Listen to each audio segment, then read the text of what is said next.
Emang seawam itu? Assalamualaikum warahmatullahi wabarakatuh. Selamat pagi di channel YouTube Suara Awam. Apakah ada orang awam? Nah, itu ramai. Rame dia gitu.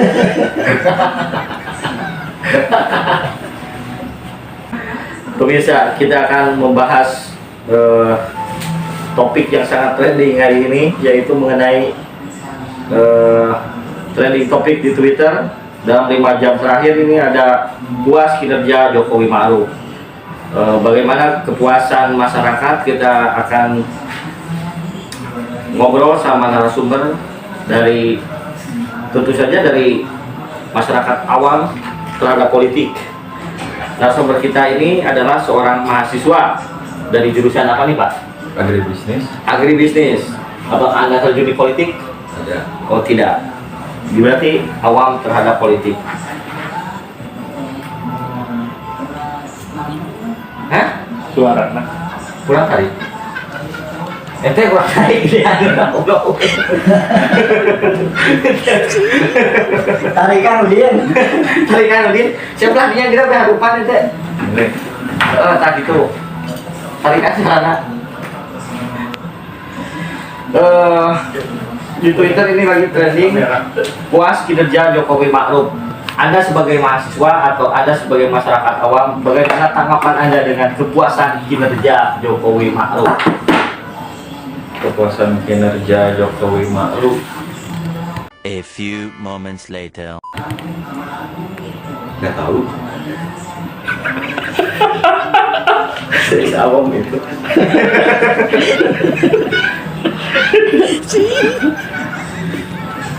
Ya yang jelas masih aman-aman aja. Aman.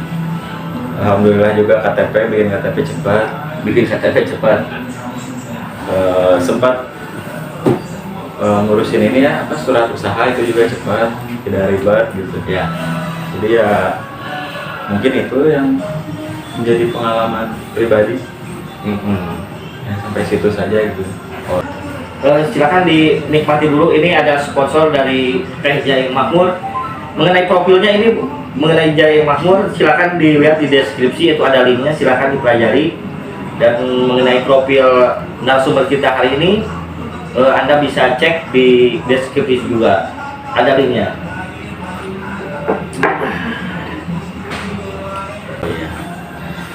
Mengenai bidang yang Anda tekuni saat ini, jurusan agribisnis, bagaimana menurut Anda agribisnis di zaman Jokowi Ma'ruf? Agribisnis di zaman Jokowi Ma'ruf Ada perkembangan kah? sebenarnya perkembangan agribisnis zaman Jokowi Ma'ruf ini saya juga tidak terlalu mengikuti gitu, karena sibuk tugas kuliah gitu. Oh iya. Jadi ya kayaknya mungkin berkembang. Mudah-mudahan berkembang ya. Terus mengenai sekarang itu kan lagi banyak para politisi, entah mungkin sosialisasi atau mengenalkan diri atau apa gitu, pasang-pasang baliho, YouTuber dan lain-lain, seolah-olah ingin berinteraksi atau ingin lebih dikenal lagi di masyarakat.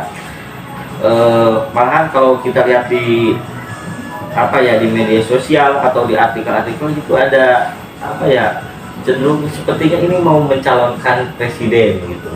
Sebagai masyarakat awam, apakah Anda melihat fenomena tersebut? Atau bagaimana menurut Anda melihat fenomena tersebut? Jadi kalau misalkan urusan yang pencalonan presiden tahun periode baru kayak gitu, sebenarnya mungkin kebiasaan dari sebelum-sebelumnya. Jadi dicalonkan dulu, dilihat di media, baru saya nyari tahu sendiri gitu. Jadi bukan udah tahu duluan calonnya baru tahu mau nyari yang mana gitu. Jadi kebiasaan tahun-tahun sebelumnya sih seperti itu. Jadi ya kurang mengenal calon-calon baru gitu. Jadi mungkin kalau misalkan ada calon yang digadang-gadang untuk menjadi presiden selanjutnya, periode selanjutnya. Jadi saya nyari sendiri aja gitu setelah nanti calonnya diumumkan. Oh iya. Jadi ini apa, dadakan gitu. Kalau kita ngalamun, kalau seandainya 2024 itu hari ini mau pencalonan, kalau misalkan Anda punya kewenangan untuk mencalonkan, Anda mau mencalonkan siapa yang layak jadi presiden Indonesia itu?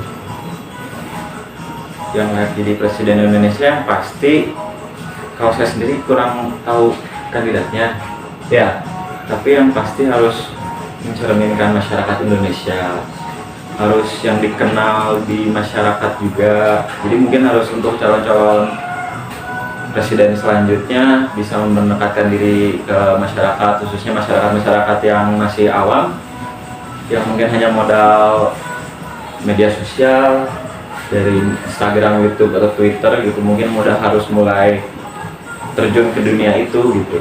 oh iya. Berarti langkah-langkah politisi yang sepertinya mau mencalonkan itu tepat berarti ya, dia main YouTuber atau banyak berinteraksi di media sosial itu. Ya itu langkah tepat untuk sasaran kaum-kaum yang mungkin disebut millennials misalnya ya.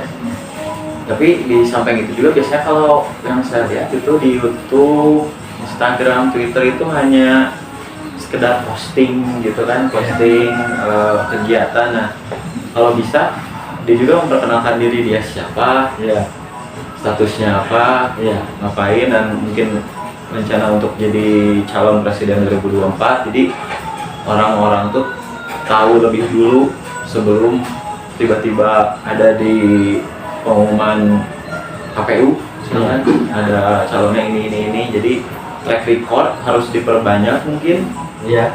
informasi tentang track record calon presiden ini. Kalau misalkan harus menyebut nama itu, sebutkan nama 1 atau 3 nama yang menurut Anda itu cocok jadi presiden tahun 2024. Yang menurut saya cocok jadi presiden tahun 2024, yang udah saya lihat baliho-balihonya itu mungkin ya, ada Gus Muhaimin mungkin. Gus Muhaimin, Ya. kemudian Terus kemarin ramai juga tuh di Twitter Puan Maharani. Puan Maharani, Nah, mungkin bisa. Terus mungkin Pak Prabowo juga kalau misalkan mau lagi. Oke. Masih ada lagi? Sudah. Kayaknya saya cuma tahu segitu gitu. Oh iya. Berarti apa ya, pendekatan terhadap masyarakat melalui media sosial itu cukup efektif juga ya. Jadi pemirsa, sebagaimana kita dengar barusan dari Bapak, namanya siapa ini Pak? Belum dikenalin namanya nih. Ikhwansyah. Oh, Irwansyah. Bapak Irwansyah ini beliau mengaku awam mengenai politik, dan dia itu melihat calon presiden itu ternyata dari yang pasang baliho atau yang aktif di media sosial mungkin gitu ya, atau dibicarakan di media sosial gitu. Ya itulah suara awam. Emangnya seawam itu? Awam banget. Itulah fakta suara yang ada di masyarakat. Kita tidak akan mendukung atau menjerumuskan atau menyudutkan pihak manapun. Kita hanya menggali suara di masyarakat. Sampai ketemu minggu depan dengan narasumber yang lebih edan lagi, yang lebih awam lagi, dengan isu terbaru yang kita lihat dari trending yang ada di media sosial dan Google Trend. Assalamualaikum warahmatullahi wabarakatuh. Emang seawam itu?